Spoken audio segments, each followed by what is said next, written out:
তোমাদের কমন একটা প্রশ্ন হচ্ছে, পড়াশোনায় মনোযোগ দিতে পারতেছি না, কি করব। তুমি কিভাবে পড়াশোনায় মনোযোগ দিবা আমাকে একটু বলো। তুমি যদি বসে বসে সারাদিন ফেসবুক দেখো, তোমার ফ্রেন্ডদের সাথে হ্যাং আউটে বের হও, এরপর সারাদিন বসে বসে ফেসবুকে স্টোরি দিতে থাকো বা আপলোড দিতে থাকো, এর পাশাপাশি যাবতীয় যে যতভাবে সময় নষ্ট করা যায় এর সবটাই যদি করো, তাহলে তুমি কিভাবে পড়াশোনায় মনোযোগ দিবে? অ্যাডমিশন টাইম খুবই স্বল্প একটা সময়। এই সময় যদি তুমি আসলে পড়াশোনায় মনোযোগ দিতে চাও, তোমাকে অবশ্যই যে সমস্ত জায়গায় সময় নষ্ট হয় এই জিনিসগুলোকে বাদ দিতে হবে। ফেসবুক টোটালি বাদ দিয়ে দাও, ফ্রেন্ডদের সাথে ঘুরতে যাওয়াটা বন্ধ করে দাও। আপাতত কিছুদিন তুমি ফেসবুকে অ্যাক্টিভ না থাকলে কিছুই হবে না, মানুষ তোমাকে ভুলে যাবে না। তুমি সফল হলে সবাই তোমাকে খুঁজে নিবে, কিন্তু ব্যর্থ হলে কেউই কিন্তু তোমার খোঁজ নিতে আসবে না।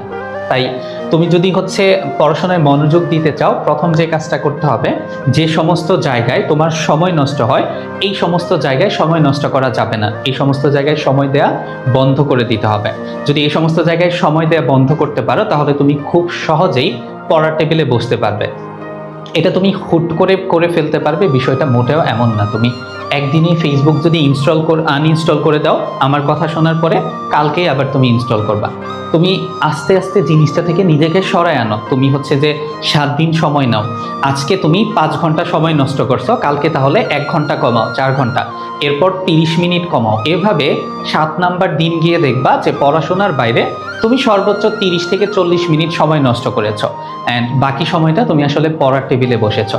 এভাবে যে সমস্ত জায়গায় তোমার সময় নষ্ট হয় ওই সমস্ত জায়গায় যদি তুমি কম সময় দাও অ্যান্ড ওইগুলো থেকে যদি দূরে থাকতে পারো, তাহলে খুব সহজেই তুমি পড়ার টেবিলে বসতে পারবে এবং পড়ায় মনোযোগ দিতে পারবে। কিন্তু যতক্ষণ পর্যন্ত তুমি এই সমস্ত জায়গা থেকে দূরে সরে না আসবে, স্মার্টফোনের অ্যাডিকশনটা যতদিন পর্যন্ত তোমার না যাবে, ততদিন তুমি কোনোভাবেই পড়াশোনায় মনোযোগ দিতে পারবে না। অবশ্যই এই সমস্ত জায়গা থেকে দূরে সরে এসেই তোমার পড়াশোনায় মনোযোগ দিতে হবে।